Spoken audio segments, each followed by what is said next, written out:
Being self-employed is going to be one of the hardest jobs. If you were always employed and your employer was holding you accountable for your hours and you were dependent on a paycheck, working for yourself is a different level of accountability. And most of us who just start doing that, who start a business, really fail at it miserably. I did for many months. It took me quite some discipline to learn how to manage my time correctly. And once I started doing some more research, I ran into this book, which is by Richard Schwartz, PhD. It's called No Bad Parts.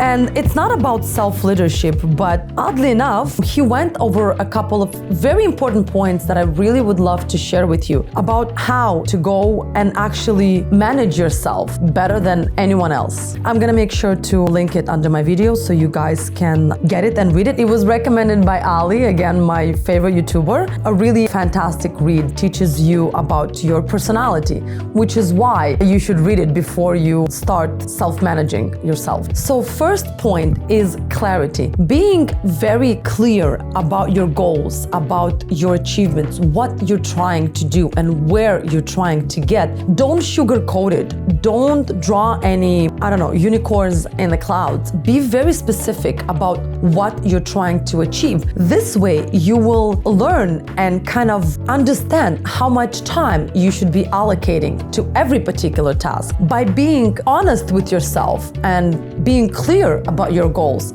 you are going to manage your time and your expectations that much better. Commitment. I am in a process now of building a business in a new country. And in the last 6 months, I feel like I'm hitting my head against the wall. And a lot of times I just feel like giving up and just finding something else to do or go and work for someone. And I keep going back to this idea that there's a tipping point, that it's going to happen any minute now. And you, if you're in the same boat, you should really enjoy the process and not just look at the final destination, because that tipping point, once you start actually seeing progress, there is going to be no stop to it. But up until that point, you are going to feel like you are hitting your head against the wall. So commitment is another very good quality and very good approach to self-management. Another very important character trait, I would say, when it comes to self-management and to self-leadership is confidence.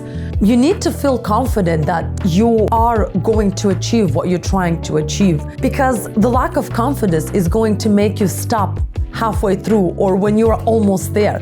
By being confident that you are doing the right thing, that you're building the right business, that you're going to bring the right services to people around you, is going to make you that much more successful and is going to teach you that if I want to reach a certain level of prosperity, I need to feel confident in what services I'm offering. So to achieve that, I need to work that much harder on myself in order to be able to provide proper service to everyone else. Courage. Starting up a business, generally, it's a very brave thing to do, and because you're going to be facing so many challenges and so many risks and so many walls on your way to achieving something, to building a business. And by having that courage and that desire to take on those risks, because I would rather take on those risks and fail at 2, 3, 4, 5 business models, but I know something will pick up and something will work for me. So being brave doesn't necessarily mean being stupid and not realizing when your business is not going the right way. But being brave is taking certain risks and understanding that everyone who ever built a business and whoever became successful in building their business, they took risks at some point. They took out loans, they refinanced their houses, they borrowed money. So it all involves a certain risk, and you will never get where you want to get by not accepting those risks. So be brave. Connection, another very important point. You need to build relationships with like-minded people, with people who are trying to build a business, maybe the same business. Never look at it as a rivalry. Look at it as a possibility of learning something new. Maybe they can share some information with you. Maybe you can share some information. No one is saying you should reveal your ideas, but sharing certain things about how you're growing your business, about how you're going around certain problems will inspire other people. So I wouldn't say that you should always hold back and be scared and be afraid of sharing your goals and your visions and what you're trying to achieve with like-minded people, because connections will take you to the next level. It's one thing when you're trying to build something and you're doing the hard work and you're doing the research and everything is going the right way. But in the end, you will need people, you will need those connections, you will need those advice and people who are on the same path and going through the same thing as you are. Creativity, very important if you are a creative person, obviously, but looking at a problem from an innovation standpoint, like be innovative. Look how you can solve a problem and bring a service with a more modern approach, I would say. I do believe that people are very much constrained because of their old school approach to certain business. I used to think that business is only a physical business, that you get to go to the office, this is how you run it. But in the last 3 years, I learned that you can actually build a business online. It doesn't need to necessarily be a physical business. So by being an innovative person, a person who looks more into the future, you never know what kind of solution you might find to a particular problem. Maybe no one else thought about it. So don't close the gates and have that old school mindset. Always try to look at new ways at solving an old problem. Consistency, yes, you will feel discouraged. Just like I was saying, I feel like I'm, keep hitting my head against the wall, but I'm doing really my best to be consistent, because at the end of the day, this is as much as you can do. By being consistent, you are always showing up. It's the same thing applies to any area in your life. If you are consistent, and I learned this from myself, if you are consistent with your workouts, with your eating habits, with your sleeping schedule, you will be consistent when it comes to your business, no matter the results, because as a consistent person, a person with good habits, you will understand that it takes time. Everything takes time to build, and nothing will be done overnight. Very rarely did I see that a business would blow up overnight. Whatever you see that happened overnight, this all was brought by years and years of research and work and consistency. So stay consistent, don't give up. And last point, which is very important, contribution. Be kind to like-minded people.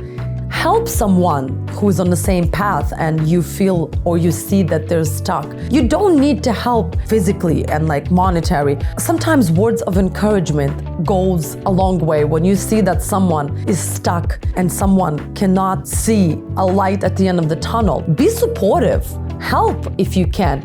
By giving back, you're always gonna receive twice as much. And I learned it firsthand and I experienced it firsthand. By giving back, you're always going to receive. It's the rule of the universe. What goes around comes around. Generally, managing yourself is going to be one of the hardest jobs you did besides being a parent. Let's not even go there. But managing yourself, because we always tend as human beings to feel bad for ourselves. Oh, it's okay. You researched for 2 hours. You can take a break. No, you can't. Don't feel bad for yourself. If you feel like you still have the strength and the desire and the enough energy to go on with your research or to go on with working and exploring new areas, then do it. Don't necessarily give up right away and feel bad for yourself. I'm not saying get to a point of a burnout, but if you are at the beginning of building a business, it's fine to sleep less hours and not to have a regular workout on eating schedule. Everyone is going through that. This is giving up immediate satisfaction for long-term gains. I'm not saying fully give up on yourself and not have a schedule and just be a workaholic and work 12 to 14 hours a day. But if you know that you need to stay an extra hour or two in the evening, that means you're going to sleep less. It's fine. It will happen when you're trying to build a business. There's always going to be some kind of downfalls to you building a business, but it's all worth it in the end. As long as you're not doing it for years and years at a time, I'm sure a couple of months, especially at the beginning when you're just getting everything off the ground, you can put yourself a little bit to the side and concentrate on this particular task and bring it up. Thank you for watching and thank you for following. If you're interested in productivity and these kind of videos, please do follow me and leave a comment if there's a particular topic you would like for me to cover, and I will gladly do it. Until next time.